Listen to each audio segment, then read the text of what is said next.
Our warm greetings from DELNET Developing Library Network, New Delhi, India.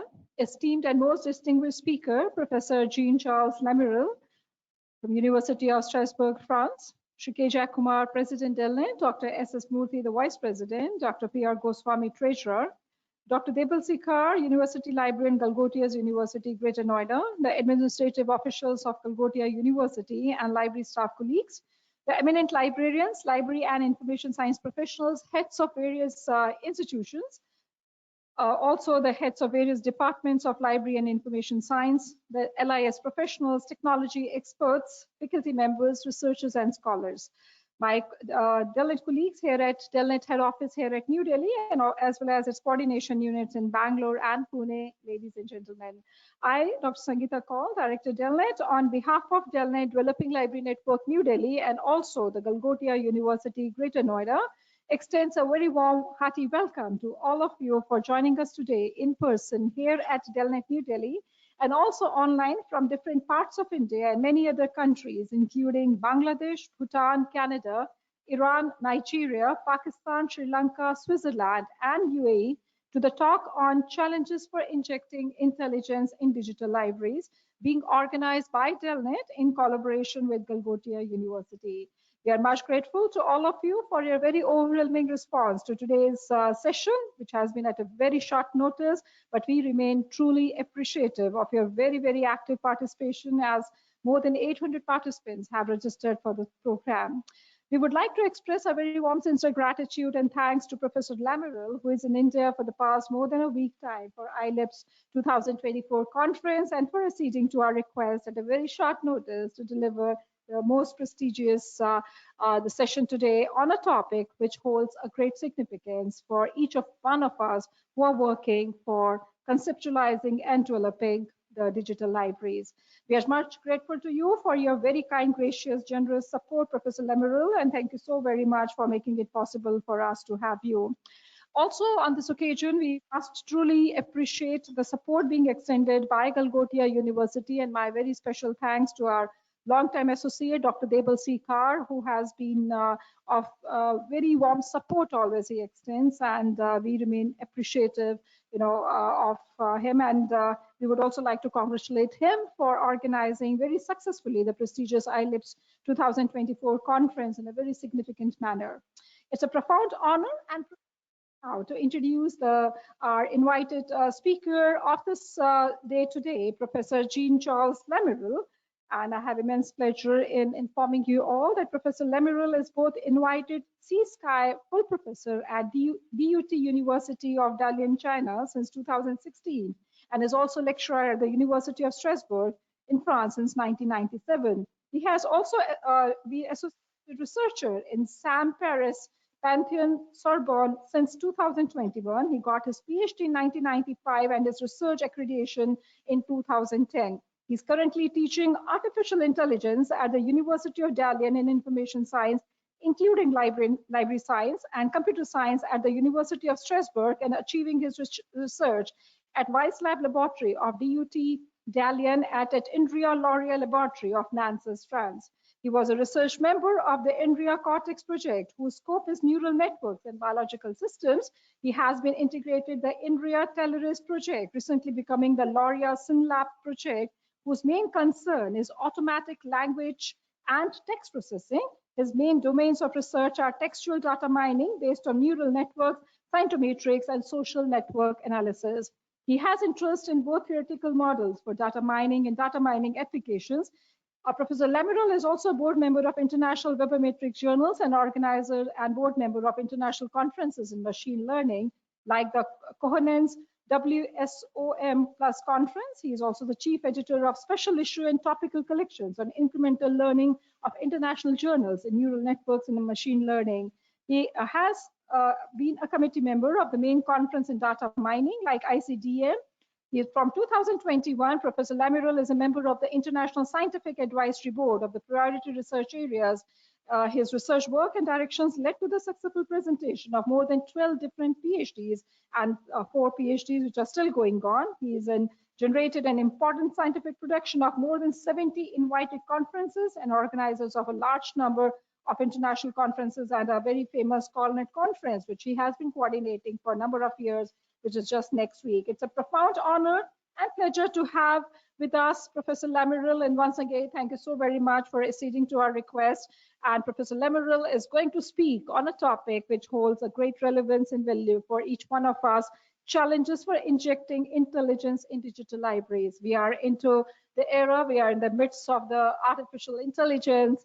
And yes, indeed, how we, the digital librarians and those who are at the helm of affairs for developing digital libraries, what are the growing emerging challenges and also the solutions for bringing in the intelligence component into our digital libraries. There cannot be any other expert who can dwell more in detail than Professor Lamirel. So I don't want to stand between him and you, and we all eagerly look forward to having a wonderful presentation by Professor Lamirel highlighting his work and his expertise. Much honored to have you with us, Professor Lamirel, and may I have a pleasure of requesting you to kindly start the deliberation.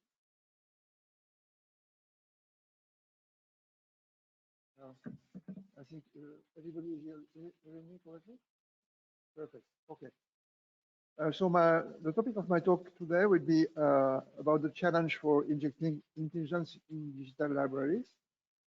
So I will explain you why I'm speaking about challenges, because it's not so simple as we expect at the beginning. Okay, it's just not the matter of using tools and expecting that the tool will provide a good answer. Okay, this is not true. So what I want to demonstrate today is that if you use this sophisticated Gen AI tool, you take a big risk, okay, to make mistake or to be mistaken by the system. Okay, and also I want to show on some example that you can use some alternative approach. So I will discuss about this after that. Okay, to make the same job, for example, implementing a special service in digital libraries and expecting better result than whilst choosing, for example, LLMs or Gen AI. Okay, well.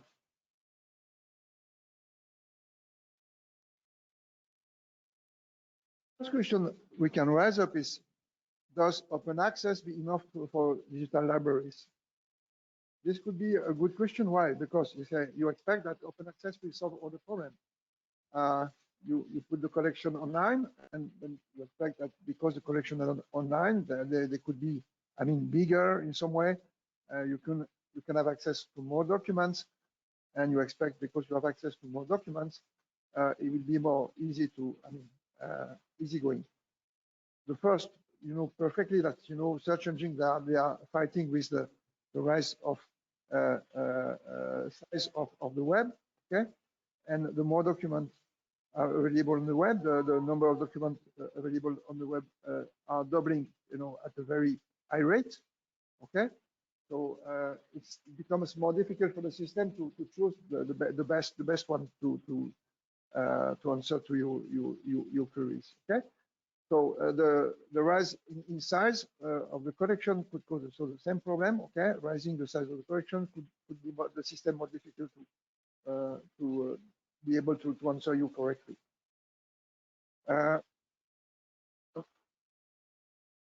Way, it would be better to make something like providing information you put online with some added value. Okay, we expect that this added value will facilitate intelligent access to the collection and suitable access to the collection for the people. That's very true. Okay, I just take an example here. This is the example of INIST Institute, which is dealing with all the science paper and providing this science paper to the researcher in France. This institute was centralizing all the publication in a physical collection for 4 years. And it appears that with the evolution of the numerization and the evolution of the people way of accessing to the information, become useless to keep the physical collection, and so they decided to drop out all the physical collection and to switch into numerical world. Okay, so this transition took something like 20 years. Okay, and now it's done. There is no more physical collection in this institute in France. All has been destroyed. Okay, only numerical documents or numerical paper. So, but fact is, when you become a digital provider, as I said, you must give some added value to your library if you want to focus the interest of people. Okay, so one solution that has been proposed by INIST is to make some kind of numerical enrichment. I will talk about that after. What is numerical enrichment? With new service that are associated to this arrangement in order to provide this added value model for the users. This was the framework of the ISTEX project, which was a national project in France. Our role is to buy the collection to the editors, okay, the scientific editors, scientific providers, gather all the collection in the same place, okay, and to provide some kind of open access to this collection to the researcher. But one of the main purpose of the project was to find a way to make the collection better in some way, with more information to be available for the users. So the idea was to enrich the collection with different kind of semantic markers. Yeah? And once the semantic marker has been extracted from those documents, to provide some associated web services to take benefit of this information. So you understand here that the notion of classical physical collection has no more sense, but also the notion of numerical collection become senseless if it's just similar to the classical way of doing it. Okay? So you expect more. If you don't expect more, you have no chance to survive, okay? As a library, for example. So which service can be provided, for example, for this kind of collection? They provide some author's name and institution name disambiguation too. There is a big problem with author's name and also affiliation or institution names. It could be, you know, a lot of cause a lot of problems for, you know, statistics.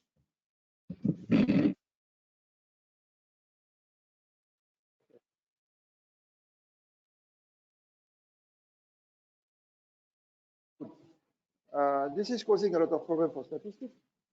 When you do, for example, bibliometry or cytometrics, or cytometrics, you expect that you can count the paper of the similar authors as easy as possible and not make mistakes.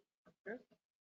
And also, if you want to do some more sophisticated analysis using information about activity of the institution, you expect that the institution name could be recognized and without any ambiguity. Okay, what you expect. And also in document there are some mention to different localization. Okay, inside the document themselves. So you expect to be able to disambiguate the name of the place and first identify where in the document the place are mentioned, and then guess without too much uncertainty to which place it's referring. Okay. It's done similarly for the name of entities, could be person, could be also, you know, institutional information on society, companies, things like this. Okay. So this is also available in documents. So the stuff that you can identify where in document these things are located. Okay. Once you have this, you have for sure some better representation of the content. Okay. And, with more information than the one of the flat document representation. Another problem could be also occurring here is the indexing of the editors is not similar. Okay, it strongly depends on each editor. The way of or the strategy of indexing the document is not unified. Okay, so once you do this collection gathering, you are also to find some automatic indexing process in order to unify the indexation with one single process instead of using many-fold process like the one provided by many different providers. Okay. So this gives what we call today the word embedding. I think you have heard about that. What is word embedding? Is a compressed representation of the word in the document in order to find some synonymy or similarity between words. Okay. The LLMs are doing, and that's what the LLMs are using, for example, as input. They are not using the flat representation of the text, but they are using some compressed representation of the text in which there is some kind of announcement of the similarity between words. Then, if you have some pool in which you can structure the access to the document, automatic classification of the document should be also useful, or provide a way to push the document in the correct category in order to facilitate research. Okay. And another way of doing could be, for example, you have no knowledge of the category, you don't know, and what you expect then is, for example, that you can extract the category by yourself from the data. This is a more difficult process. The first one, automatic classification of documents, is what we call a supervised process. You know the categories in advance, which are representing some labels. Okay, and then you can learn a model that will help you to push the incoming data into the right category. That means that put the right label to a document, saying this document is belonging to the category of chemical research or something like this. Topic modeling is more tricky. Topic modeling saying, okay, I don't know anything, I have no teacher. I will come back to this idea after. No teacher means no knowledge. Okay. The knowledge is constructed by just looking to the regularities of the data. Okay. By gathering the data automatically, looking to the similarity in data description, and then from that you extract the topics. Okay. Important and very powerful method that a lot of people are using, for example, in natural language processing. Of course, of studying large collection and evolving collection, because the collection is evolving. There are some change. You have no model that has been learned correctly, so you have to start from scratch, because you have no expert, for example, for analyzing the document in advance. Okay. It's also true for diachronic analysis of the collection. What is diachronic analysis? There are changes in the topic of the collection over time, so you expect to track the change. Okay, tracking the change is very important. For example, also in research is changing, so you expect to find some emerging topic in research. Okay, and this emerging topic in research will help you to find, which technology to focus. Okay, for example, this is important for company, for example, that are just doing advanced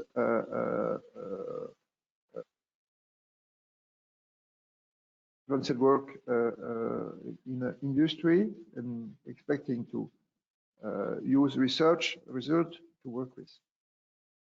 And last but not least, identification of collaboration groups by social network analysis method would be also important. Okay, if you want to provide the user, for example, for authors that are doing similar work as the one they already knows, okay, it could help them a lot. Okay,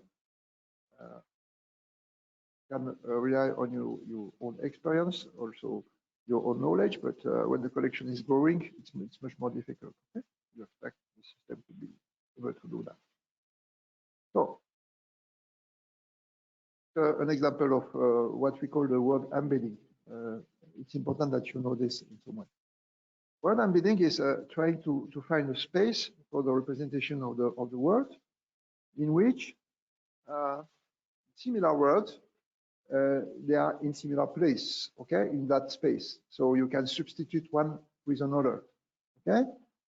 So the idea is you expect to compress the space, okay, in a low dimensional space, and to preserve, you know, the similarity between the word, or to enhance the similarity between the words that share the same context in that compressed space.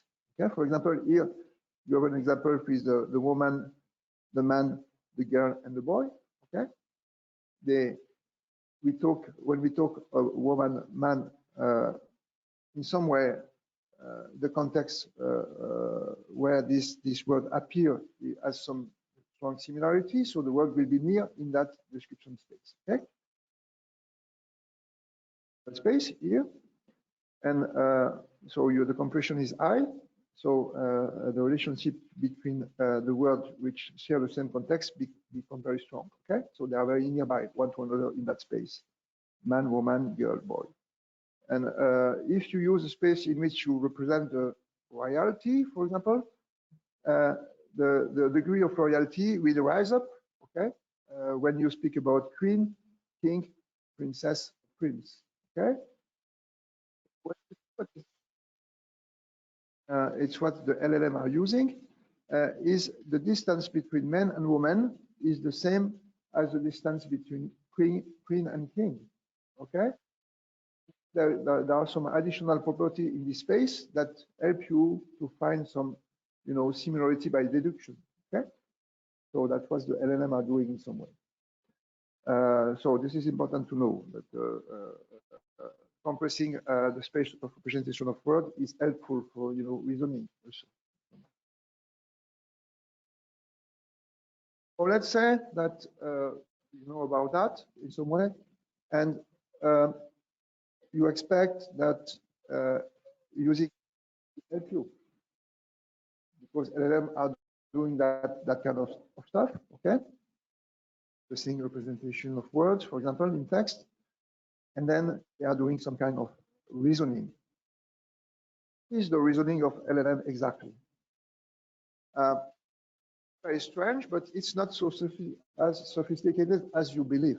Okay, what LLM are doing is they are trying to learn for a given context. For example, the question, what would be the answer? Okay, this is a kind of masking system. You mask the answer and you try to configure the system in such a way that it will retrieve the answer knowing the context. Okay, think a bit about this kind of strategy. It's like you are doing some kind of parrot. What is a parrot? A parrot is a system that is repeating what he has learned, right? So that means that we can make a very similar experiment with, for example, taking a book, okay, looking to the character in the text, and trying to guess the probability of the next character in the text, knowing the former character, okay, which with the probability to find A, knowing that you have C, okay. So if you look enough character combination, you will find a relationship between this character and the probability that the next character is the one you expect. Okay? This is a kind of automat. Okay, we in this automata Markov model, okay? And if the context is large enough, if you know enough character in the past, you will guess more easily the next character coming, okay? So suppose that you know something like 200 characters in the past, okay? You read a book of Shakespeare, you try to guess the priority of a new character knowing 200 characters in the past. Would you be able to write the book again?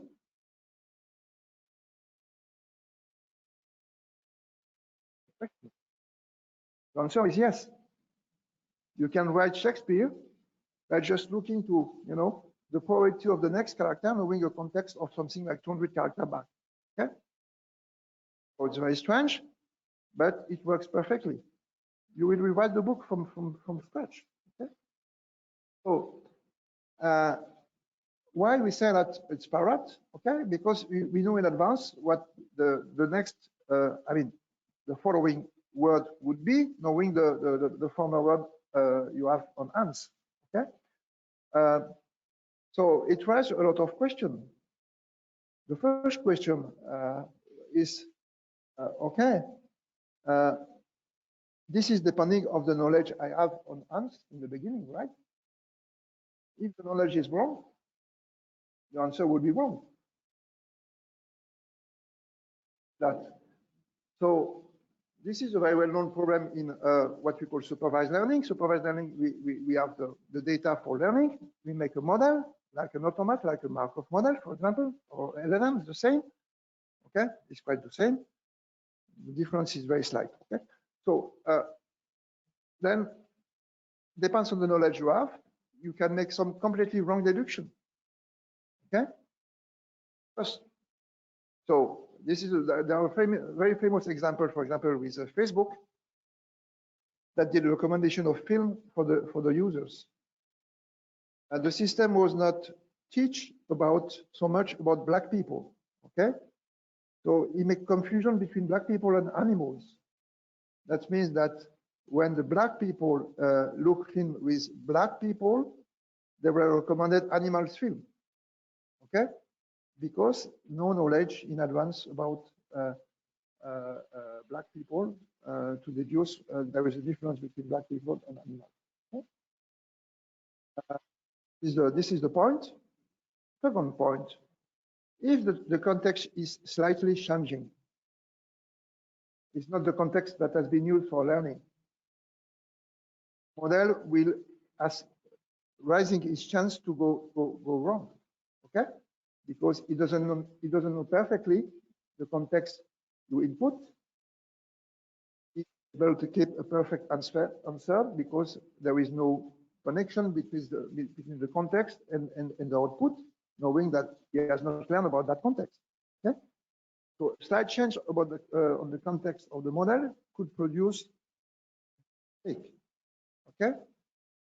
That's why the people they are speaking a lot about prompt engineering. Prompt engineering means that you have to find a way to retrieve the context in which the system has learned in order to get the perfect answer.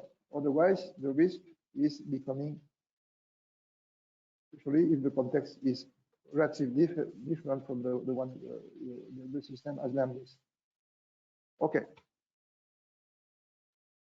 Second point, fine-tuning is necessary to adapt the system to the target collection. If you have a language model has learned with some general knowledge, so the knowledge you have to work with is not general, is specific or more specific. So that means that you must master the fine-tuning method in order to be able to adapt your system to, for example, your digital library. Okay? You will not like from scratch. Okay? You expect that, but it's not true. Okay? Or, as I said, with the context, also the context is unknown, so the risk for the answer to be wrong or of bad quality is quite important. Okay? Prompt engineering also, as I say, prompt engineering is a kind of science, okay? That some general knowledge or learning is working. So it's something this is important to also to understand. And finally, additional knowledge validation tool, and also what we call expert validation should be necessary to detect and find again hallucination. Hallucination is the system trying to answer to you, not knowing the context of your question and trying to provide an answer because it's programmed to program an answer in any case. Okay. So if the context is not known, the chance to get hallucination is high. Okay? It will invent something which could be probable in the virtual world, but not existing in the real world. Okay? There are also things to consider. We say that the system could be sensitive to what we call adversarial attack. What is adversarial attack? This is very known problem, well-known in problem in image classification. For example, identifying a person which is not the one, for example, which is belonging a bank account, and just trying a way to make another person looking like similar to him, using a noisy representation of the person. Okay, so it works perfect.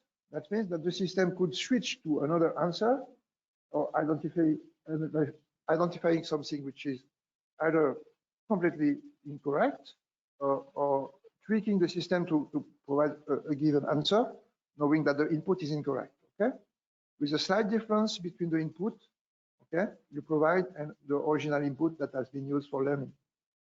So this is also important to know that if you don't have the tool to detect that, you can be able to provide very fake information to the users. So the point is that LLM cannot explain what they do. These are black box. Okay. So these are probabilistic model in some way with a high number of connections and a very difficult behavior because the number of connections is high, a billion of connections, and you don't know exactly what the system is doing. Activating some neural connection in a huge number of connection and use of level, okay, and then what else? You don't know. That it can answer in some way, but you don't know why and for which reason. Okay? You will say, okay, it's not exactly true because the system can learn a process, but it learns a process like a parrot, so that doesn't mean anything. Okay?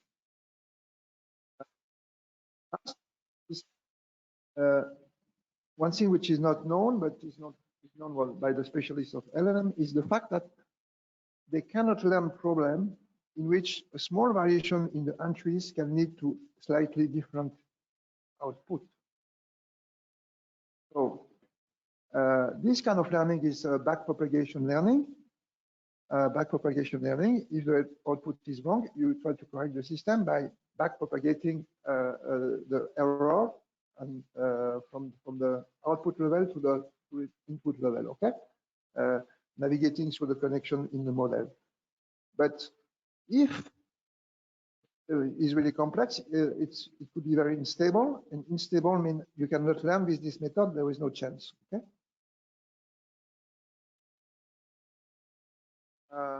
You must be conscious about all that point when you want to use LLM in some way, and to be, I mean, aware that this system have a big amount of complex defect, okay? So that means that so to be aware about that, and to have the knowledge to in some way on hands to try to make the difference between wrong and correct answer. Okay. not so easygoing. Too much time?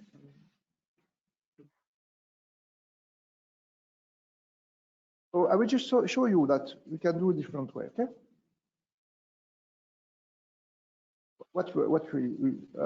For example, we take a service, a web service, for example, topic modeling, and you expect that topic modeling will help you to understand something. So you expect first that you have some explanation, okay? Because you are not in a black box model. So how to provide user with explanation? Provide user with explanation is could be complex, but it's very important for him to understand what you conclude and what your system is able to output and why. Okay. Doing topic modeling is an ancient problem, so something like 30 years old problem. It's unsupervised learning, so you don't work as LLM work. You don't know anything. You start from scratch. Okay, you start from the. So could you be able, when starting from data? Answer is yes. One process that could be used for that is what we call clustering. Clustering is gathering data into groups, subgroups. Okay, you have a big data set, so you make the data which are similar, belonging to the same group, and then you expect that from this group you will guess something. Okay. Suppose that the information are document, and document are represented in high-dimensional space, many words. Okay, even if you compress the space using embedding, you will still have describing document. Next explanation, right? If you make a group of documents, what would this group be able to? Or you must more or less guess which is important, which is not important. Okay, right? Okay, let's have an example. So look as this are the document group. Okay, cluster 1 is the documents which are similar in some way. They are in the same box. Cluster 2 is other documents which are similar one another, which is in box 2. Okay, and you see that the documents, they are features. For example, words. Okay, this could be the index of the document, the index that has been used to describe the document synthetically. And what you expect is that the documents which are in cluster C1, there is some features, I mean, in the document, for example, that are similar in all the documents of the box. Okay. Also, that you expect that the feature that you will extract to explain the box, they are specific to the box 1. Okay.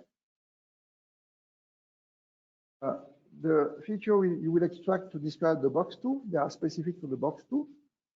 And another thing which is important is you expect that the feature, there will be spread all over the data of your box. Okay, they cover all the description of the data of the box. Okay.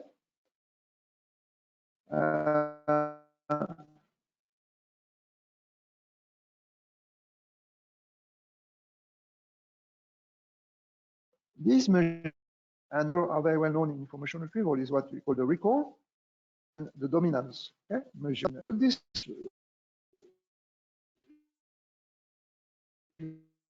just imagine that you can come easy.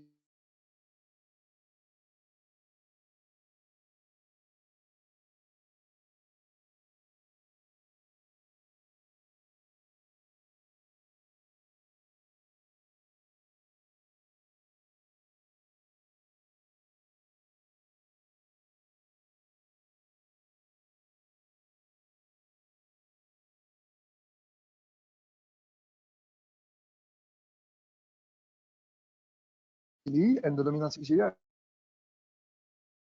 I'll show you a small example of that. Okay.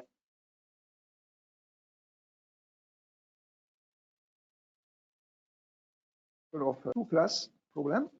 Class recall, for example, omega 2 is easy, okay? Which is the influence of the another measure. This value, okay?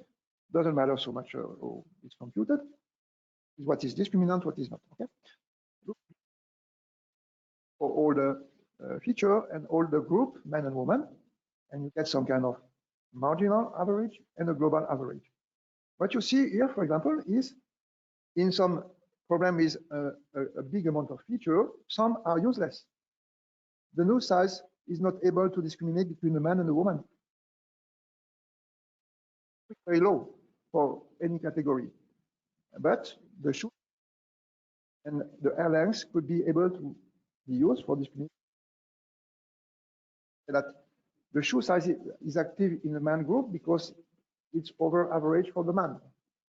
The air length is active in the woman group because it's over average for the woman.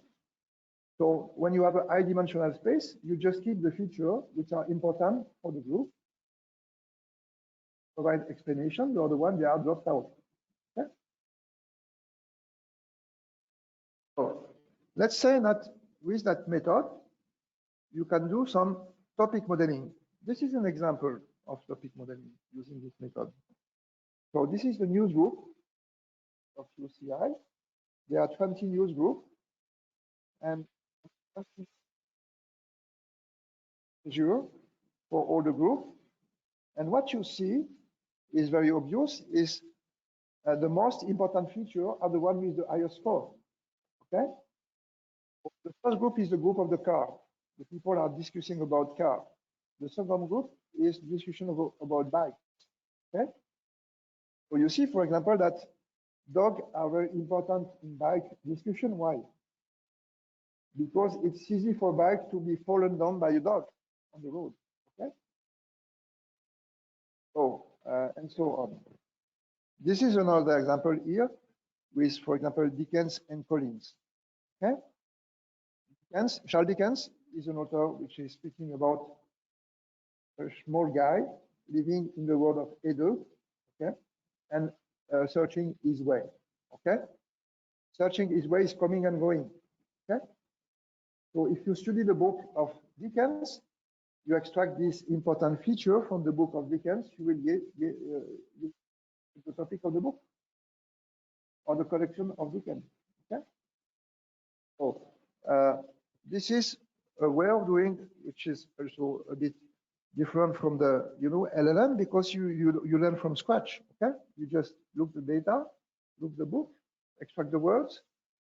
I mean, compute which words could be more important than other ones. If you have sufficient amount of data, a book of Dickens, you will be able to work very well and to extract the topic of Dickens. Okay?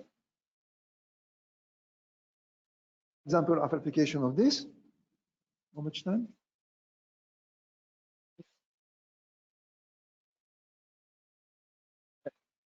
An example of that, okay?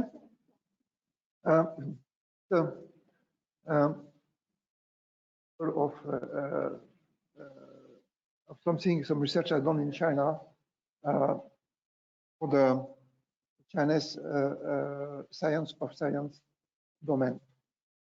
They asked me, could you provide you with a system that is able to study 40 years of research in China? Okay? Year of research, what has been the change, what have been the topic of research, the main topic of research, and so on. So we use this method, I show you, and we add some, visualization tool. It's so important to visualize the results to find was the evolution of research, and we do some kind of graph in which after and position each topic in the graph to find out which is the most influential topic among all the topics you have extracted from the data. Okay. So look this carefully. This is interesting. The system is telling that when you are starting research in the year 1980 here, when they start by defining the concept. Science of science was a new research in China. So in the 80s, starting in the 80s, they defined the concept of science, subject attribute. Okay? This is the one which is in the middle here.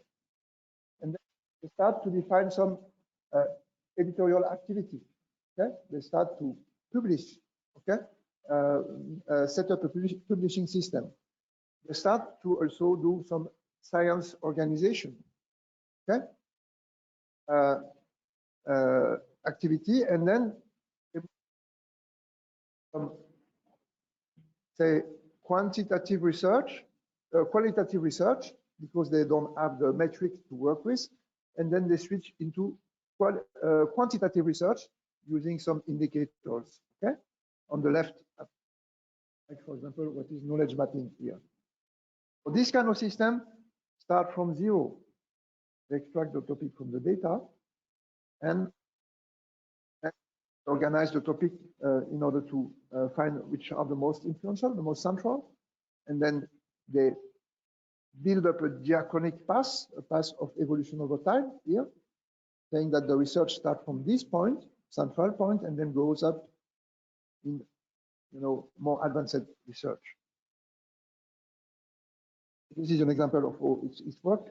So with another representation here on the left, you have the on the right, sorry, you have the evolution of the concept attribute in research.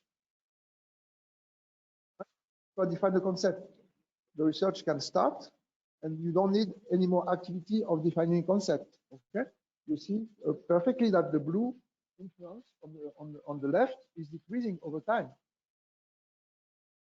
This topic is less influential than before. Okay. Okay, and the right, the new emerging topic, like for example, quantitative research is increasing. Okay. So, starting from data without knowledge, without nothing, you can more or less build up a representation of your data set. Could be the same, for example, for the content of your library could be, I mean, highlighted by this kind of technique. Okay, even the evolution of the content, which is interesting for you also to study which book are more mandatory for the user at a given point than before. Okay, could then just to finish on that, could language model do better than this? Or classical method do better than this? The answer is no. Okay, so classical, this is a classical method for working on topic modeling. This is what we call LDA. LDA is expecting to, I mean, provide results with complex data as well as with simple data. So this is a book, for example, or a paper, and this is the topic that have been extracted from the paper. If we compare the method which are present just before and with the classical topic modeling, including the topic modeling which is provided by LLMs. Okay, up to now, some method using that, and whose name is BERT topic, which is expecting to do this complex work of analyzing complex collection. Okay, the more complex is the collection, the more difficult it is to find out the topic. Okay,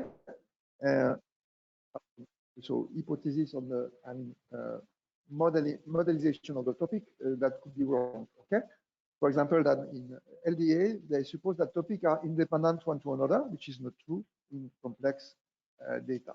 Okay, so anyway, let's say that this is a method based on a language model. Okay, here that is also representing the document and the words in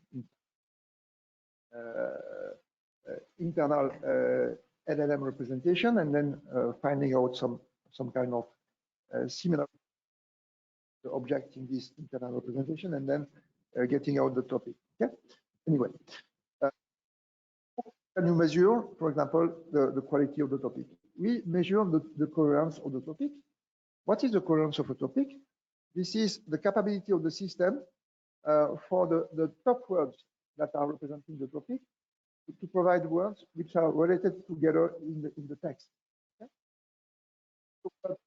So, provided by the system are not related inside the text, it's nonsense. Okay, they must be nearby inside the text to represent the context of explanation. Okay, so you see that the model we provide here is the yellow line is much more better than LDA or LLM based model. Okay, despite LLM could appear to be sophisticated system to learn. Okay? And in some way prove that learning from scratch, in some case, is better than learning is an existing language model. Because first, the language model you use with is fully adapted to your data, is not flexible enough, okay, to be adapted to your data. And second, its capability of explanation is very low, okay, explanation. And third, his results in the practical, experience of topic modeling are not as good as you expect, okay? So this is what I want to say. This is the take-home message today, okay? We can go into detail, technical detail in some way, but it's not the plan today is not to go into technical detail, but you can see, for example, these are the topics that are provided by the first model and the one provided, for example, by language model.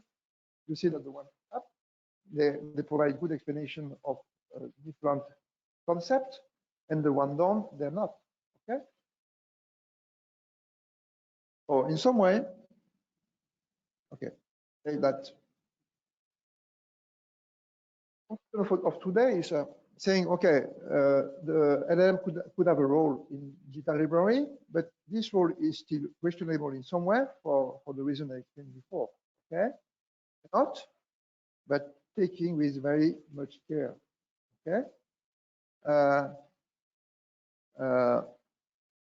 There was important question on the reliability of the result, and this is very important to understand and to be aware about.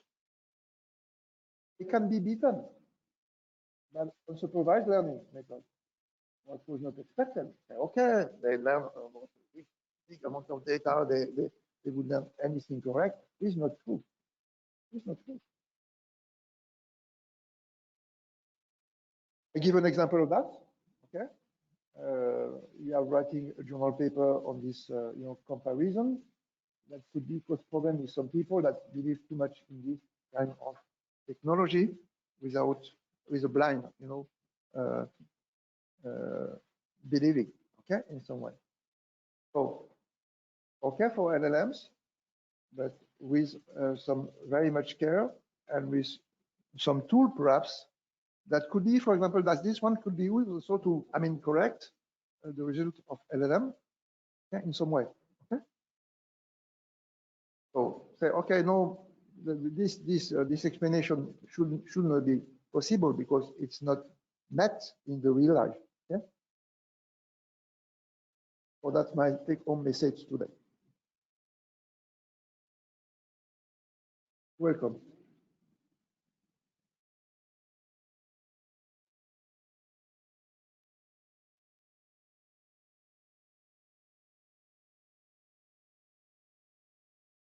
Very much, Professor Lamirel, for deliberating so exhaustively on this topic of challenges for injecting intelligence in digital libraries. You have taken into consideration all the emerging futuristic tools and technologies, which are, we can see,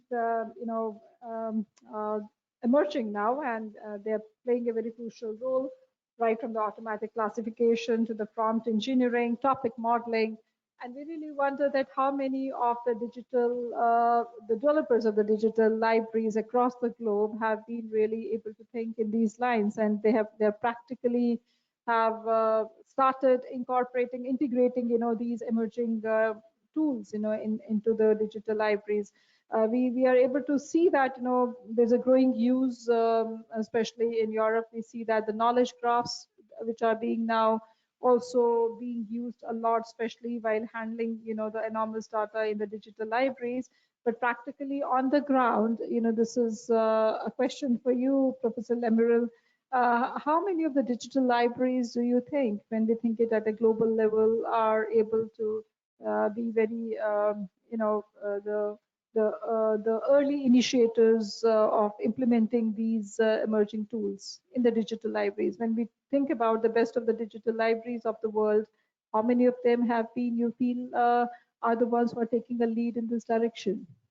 My knowledge, for the time being, they are not so much federating approach, okay, for doing that. It could be really useful, okay. Say, for example, using a way to build some kind of knowledge graph. Yes, so this is an example of how you can, in some way, build a knowledge graph with, you know, from the data directly, okay?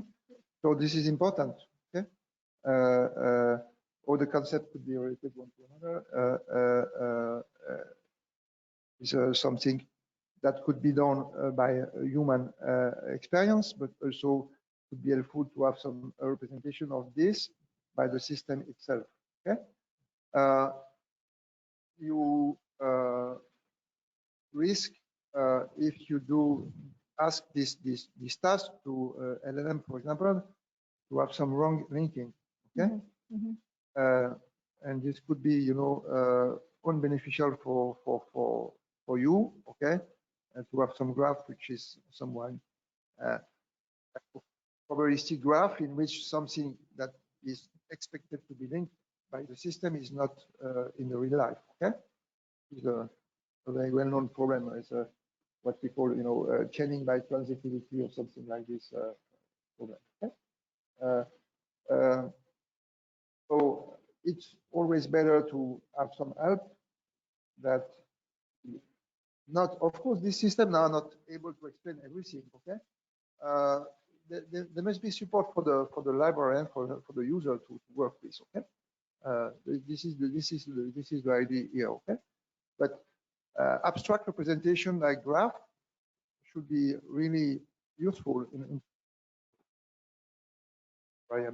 the next generation, I'm sure. Okay?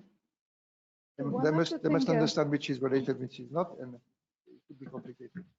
To you, Professor Lamirel, how you can, you know, how would you like to react? Because when we think about the digital libraries, the content part is being managed by the librarians, by the library and information science professionals. But now we are seeing it and kind of an, you know, we cannot stop it. It's happening. You know, the technology is getting integrated.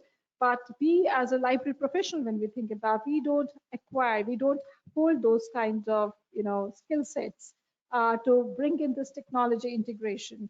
So then again, it is like, you know, how to make it possible. It's like library professionals, they're handling the content, they are the ones who are managing the digital libraries, but all these emerging tools and technologies, it is a technology driven. Again, we need to have either the librarians cannot think of, you know, coming to,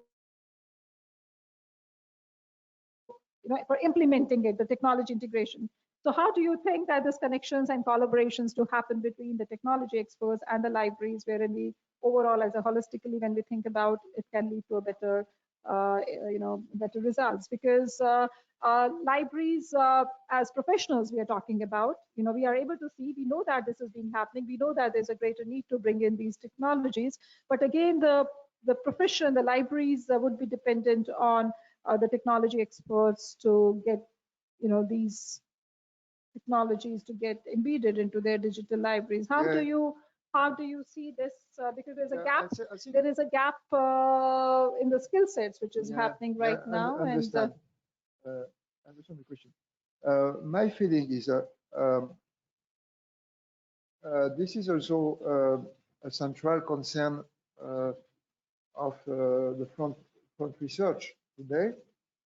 My feeling is we need, for helping people, some system that could output explanation. Okay, this is what the research is going now. Okay? Where the research is going now, even for the complex model like LLMs and so on, the need for understanding the output of the system could substantially help people which have no knowledge of how this model are learning, okay?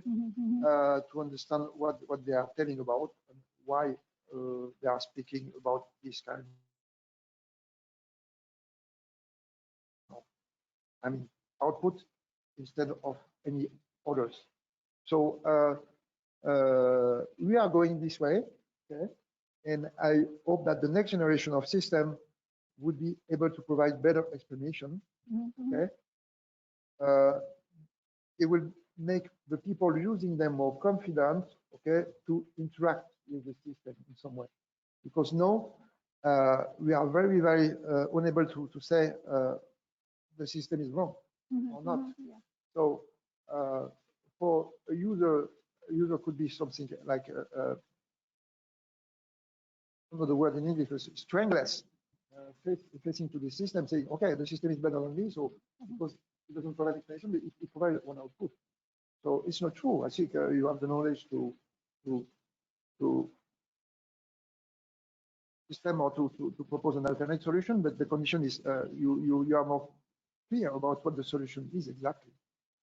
And I think also at the same time, there's a great need that these tools and even technology should come into the open source domain, so that those who are wanting to implement, it doesn't remain just restricted to the handful of some of the very big, large research institutions only.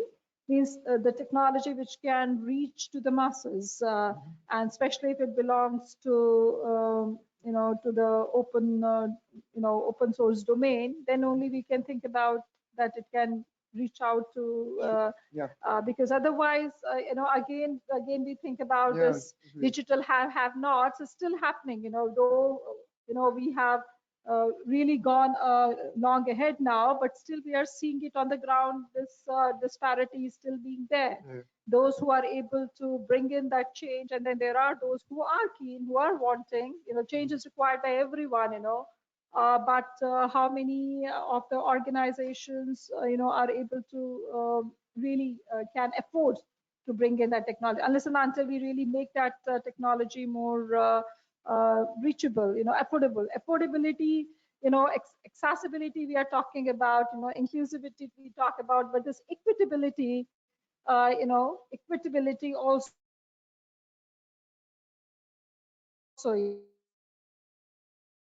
everyone has got an equal right, to bring in, and affordability still remains as a challenge when we think about even for the developing countries for that.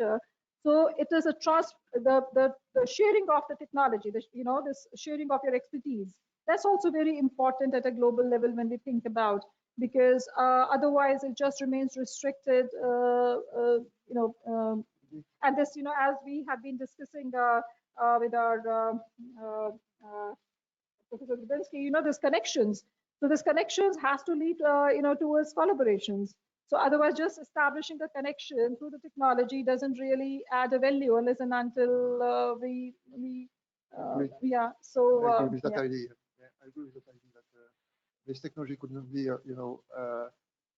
private technology in some way, as it's still up to know. Has to. Yeah, exactly. Yeah. Thank you so very much, Professor Lamirel, for making it possible for us to know about. This has truly been a very enlightened, session by you, wherein you have, made greater insights into the emerging tools and technologies which are happening now, which are emerging now, and each one of us really look forward in some ways to have more discussions with you in the days to come. And it would be a pleasure really to take the discussions forward. And yes, no and further to yes, some funding questions, don't hesitate to forward. Yes, me, okay? yes, surely. So we are just right now making the floor, making the floor open for questions, especially from our colleagues here who are here with us in person at DELNET New Delhi, and then we're also going to make the floor open for questions by our colleagues who are there with us online. So anyone here may like to ask a question? Yes, we have. Please. I'm Anup Kumar Das from Jawaharlal Nehru University. So my question is related to you talked about the converted your physical collection, or you have unique values into the collection. You have added. For the time being, it's digital collection, of course.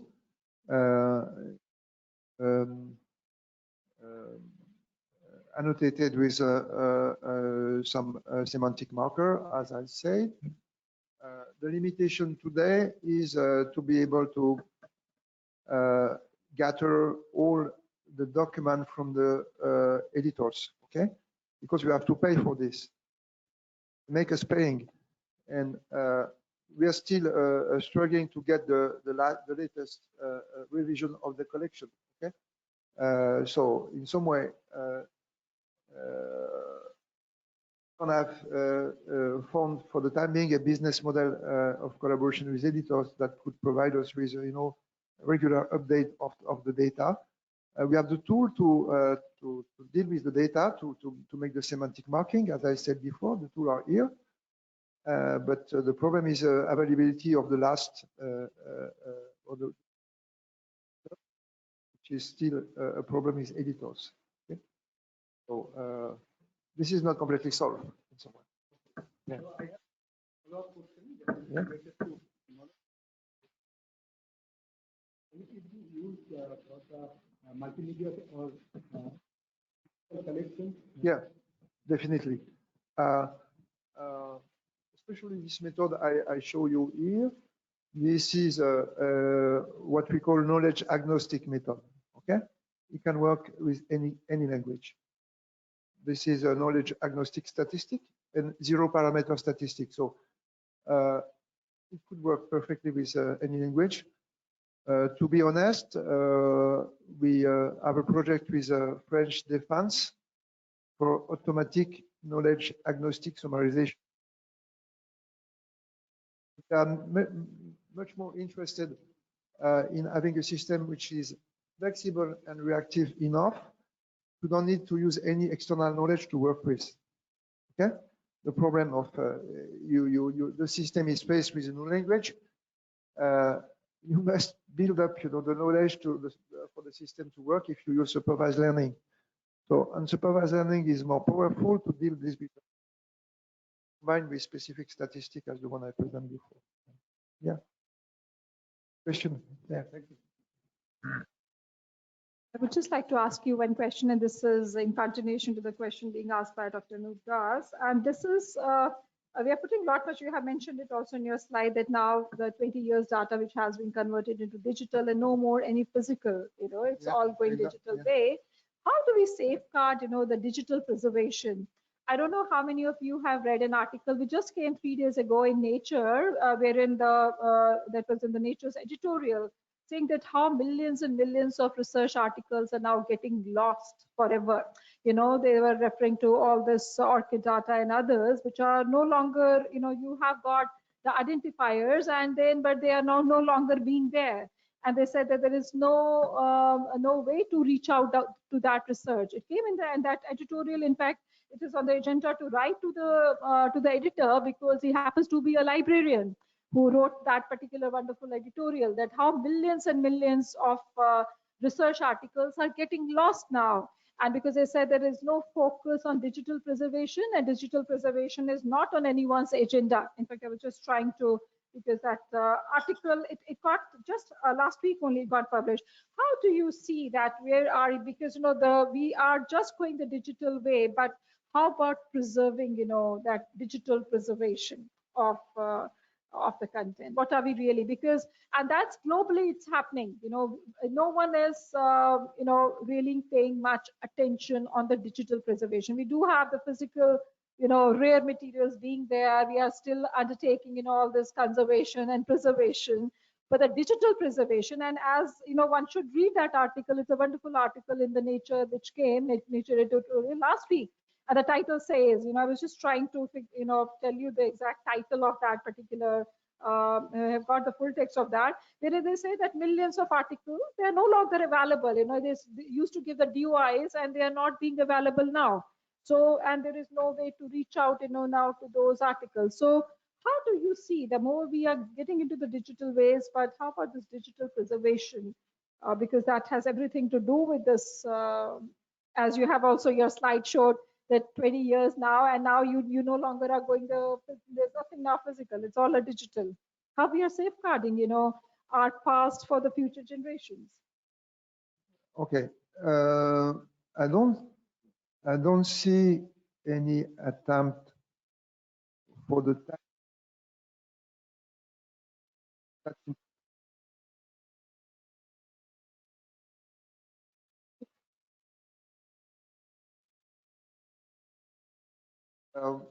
in some way.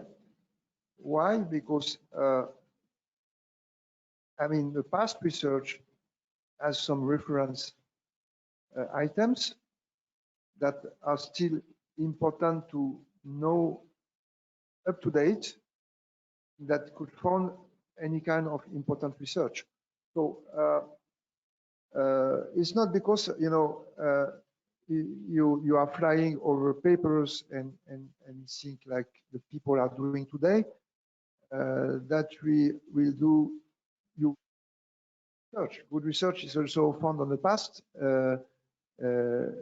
document, and this is a huge problem. Yeah, my feeling is we are not up to know advancing toward a model of preservation, and this is some kind of mistake because state reference research necessarily the most recent research you have to rely with is not expect to be able to chain research, okay, in archive or in repository in some way. What is and where is the federating research? Some job which is not done up to date, and as you said, it should be important to think about that in some. I'd like to refer, this is that article I was referring to in Nature, 28th of November 2024. This article has been published, and this is an editorial basically. And the title says, "Act now to stop millions of research papers from disappearing." That's the title of the editorial, and which clearly says that the digital preservation is not growth of scholarly knowledge. Recognizing its causes is the first step to securing records everywhere for future generations. And they have done a very detailed kind of a research into the research papers which have been there, like 20 years ago, 10 years ago, 5 years, and now saying that lot many, millions and millions of those research papers are no longer can be traced. No one has now got any kind of an accessibility to them. So I think this is the other side of the, when we think about one is, but we also, because we as a professionals, library professionals, we remain concerned also. The major concern remains on the content. So we are creating content, we are cultivating, harvesting, but what are we ultimately doing? What are we passing on to our next generation? So preserving the past for the future in the current, that's how. So we are the intermediaries, who hold that position in bridging up the past with the future. So what are we going to pass on the baton? What are we ultimately doing? So I think there is a greater onus on each one of us also to think on those times, because gone are those days wherein we used to have the rare collections dating back 200 years. You're preserving them. You can physically can see it's being there, and but more into the digital. So I think each one of us would agree that we have to really also proactively give some deeper thought into it. Great. So thank you very much. And quickly making the floor open for our online colleagues, who are being there. If you have any questions, please do kindly raise your digital hand. We are making the floor open right now for everyone. Please raise your digital hand. I will quickly move from A to Z to see if you have any questions. Please raise your digital hand if you want us to get connected with you. We can see that Anita Srivastava, you have raised your hand. We do hope that you are wanting to ask a question. Yeah, Anita, we are connected right. I think she has. Anita, we have unmuted you. Could you please unmute yourself if you want to ask a question? Or it seems that she has been wanting to explore that how this icon would work, because she Yeah, I think it seems so that you had by an oversight. This is for Deepa Gujarati. Deepa, please unmute yourself. This is for you, Deepa Gujarati. Could you please unmute yourself? You have raised your digital hand. Deepa, this is requesting you. If not, I have to mute you then. So this is how it happens, in the online. So from A, we have moved down to D and quickly moving down before we take the questions from the chat box. In the meantime, anyone? Ranival, this is for you, Mr. Mohan Ranival. You have raised your digital hand. Do you want to ask a question? Mr. Hari?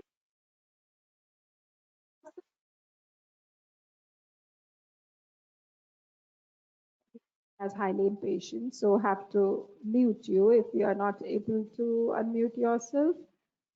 We can see there is a Kavita Patil. Kavita, could you please unmute yourself? Kavita Patil, could you please unmute yourself?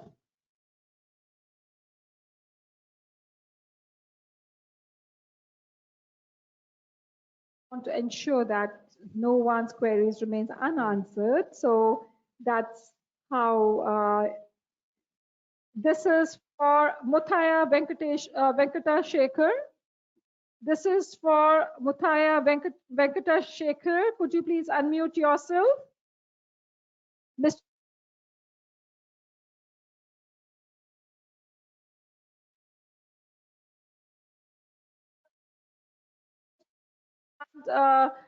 We know that at times maybe you just try to see what a particular icon does, but it gives us a wrong signal here. Rachna Jan, Rachna would ask a question. Rachna Jan, Rachna, you are being unmuted if you want to ask a question. You can see it, that how the technology.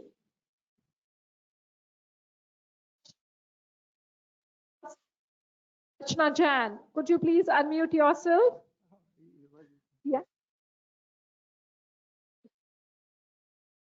Let's quickly then move on. So we have reached to R and then Rakesh Kumar. This is Mr. Rakesh Kumar. Rakesh, could you please unmute yourself? Mr. Rakesh. Rakesh.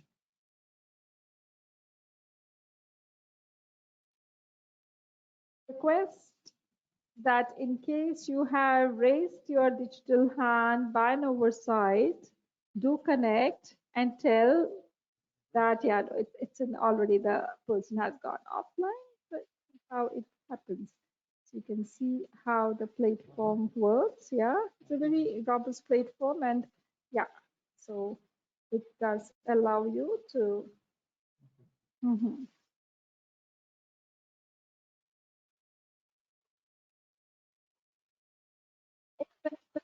Like to ask any questions right now? Are there any questions? No? Maybe on the chat. Some of the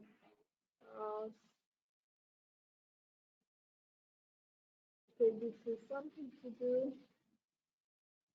Yeah. So Dr. Bharati has mentioned that the same millions of research papers at the risk of disappearing from. Yeah, this is act now to stop millions of research papers from disappearing.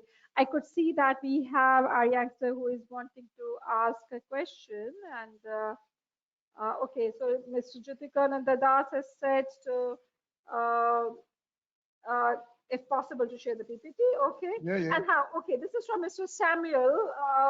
Who is wanting to say on the topic or off topic. How do you ensure ethical AI implementation in digital libraries, particularly in addressing biases in information retrieval?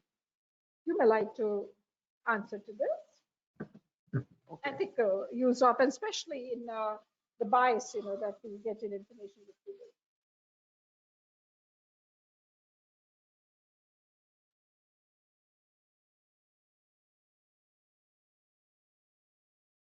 Yes, in information retrieval could also come, as I said before, on the data that has been utilized for learning.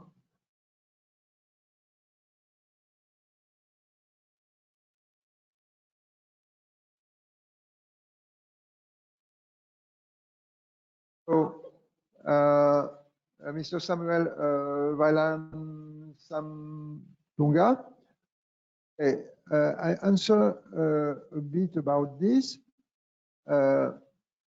In some way,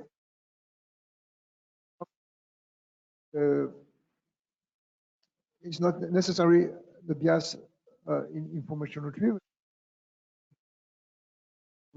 which way the system stand from the system has learned. Okay, it's not because it's known that information retrieval could be some problem because of internal representation of data by the system, but also now we have another bias which is coming from the fact that the system learn with some kind of specific knowledge, and this knowledge will avoid the system to find out an important answer among all the possible answers. So clearly,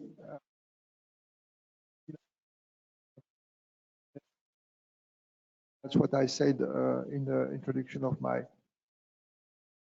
So I think that there are some work to do exactly to use, for example, another kind of to check or to validate the output of this retrieval.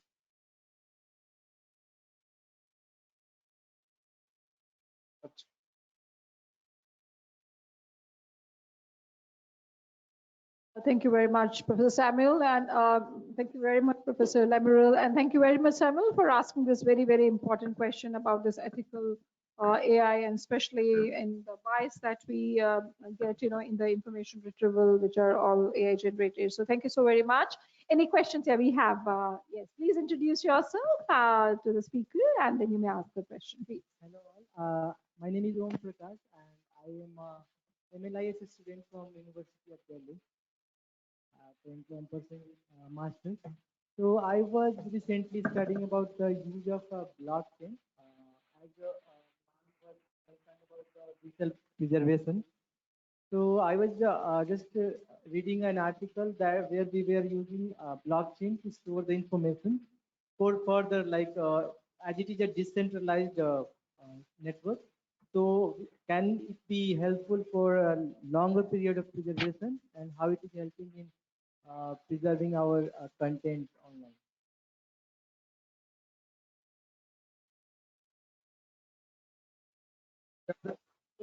Presenting the use of interesting paper that was presenting the use of blockchain in digital library. I had in the session of the last day of the Ellipse conference. Okay, I'm not specialist of the blockchain, but I was thinking of, is it like, do we have future in blockchain so that we can store for a longer period of time? As it is a decentralized, so all the people will have access, and there will be no changes made without consensus.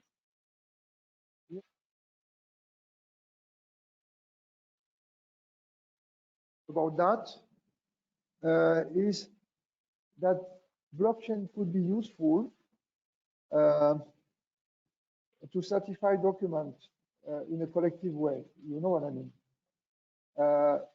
This is true, or to certify the answer of the system. Okay.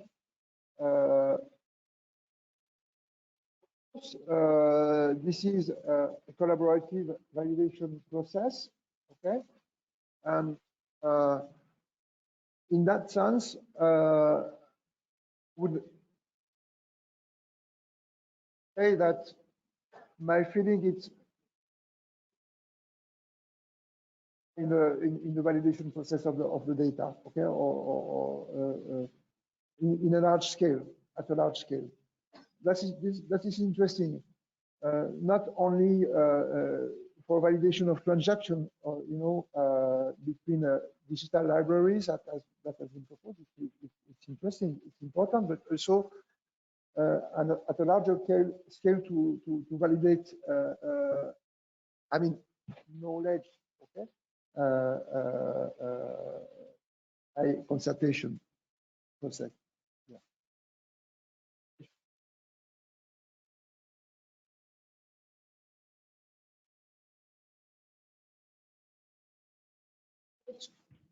Keeps on coming in, but we as library professionals also remain always concerned about this continuous upgradation. Means it's like embracing the new, and how to switch over from one to another, because not much of there's always a threat for the data loss also, which happens. We all have seen, those of us who have seen, like 3 or 4 decades, we know that how this, so the technology comes, it gets obsolete. Like, for example, some of the rare materials, they're still there in the microfilms. You don't have a microfilm readers. Not everyone has got the digital way in digitizing it, and then it's like losing it forever. It's like you just simply, you cannot do anything. So the more we are getting to the technologies now, another it's also coming along with this, that what is our preparedness, how are we able to take it, and do this migration of our content, from one particular formats again is an issue. And how do we safeguard that? Because in many of the things, there are no standards still in place. There is no standard to standard kind of an integrations which are happening. And we as library professionals remain concerned that though we are handling the content, but how well are we prepared enough to safeguard its future use, and also retaining at the same time. So, but anyhow, it's good to move with the times, and good always enough to see. But it's very important also, and that's how these discussions always keeps us on the move, that how the things are moving. And but we have to, the clear message remains, you have to move with the times. If you are lagging behind in that, then you cannot then think about catching up on the lost time at any moment. So thank you very much for this. Any further questions? Anything that we are already have exceeded, and Professor Lamirel also has to. Again, feel free to forward me your question by email. Okay, you have my email, and I will try to answer. I'm not the perfect knowledge, okay, so I'll try to answer my best. Okay. So with wonderful session, which has also witnessed a good amount of engagement, a very highly engaging session that we had. And thank you very much, Professor Lamirel. He has to board a flight today back home, and it has truly been a pleasure that we have been able to have you with us, and you have been able to really accede to our request to spare your valuable time and in engaging in these discussions. So thank you so very much once again. And now it's a time for us, for each one of us, on behalf of DELNET, on behalf of each one of us, may we have a pleasure of presenting a mighty elephant, which we really want that it should also board the flight back home along with you. Yes. So wishing, and it would be a pleasure that if it's at your work there somewhere, and that would always remind you that how grateful we remained, for your very gracious presence with us. Thanks again, and it's always a pleasure to come in India. And to share discussion with you. A pleasure, really. Yeah, thank you.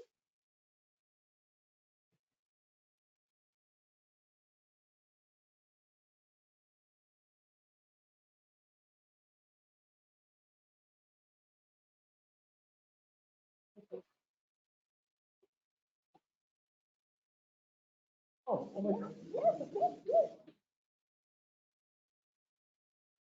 We are on the closure of the session on challenges for injecting intelligence in digital libraries. We really hope that you have liked the deliberations, and we really look forward to take the discussions forward through our future webinars. So thank you so much.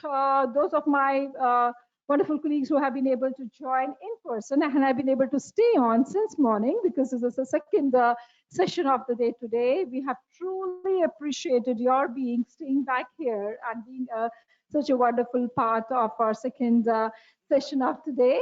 And we would also like to thank all our colleagues who have been able to join from different nooks and parts of India and also from outside in being there with us. And thank you very much for your questions, for your very highly engaging discussions, which has been appreciated. With this, we close the session, and we really look forward to having you back again in our future webinars.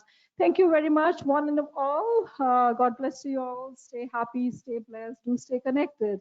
And it's always a pleasure to have you with us in the DELNET sessions. Thank you so very much, one and all. Thank you very much, Professor Lamirel, once again. Thank you.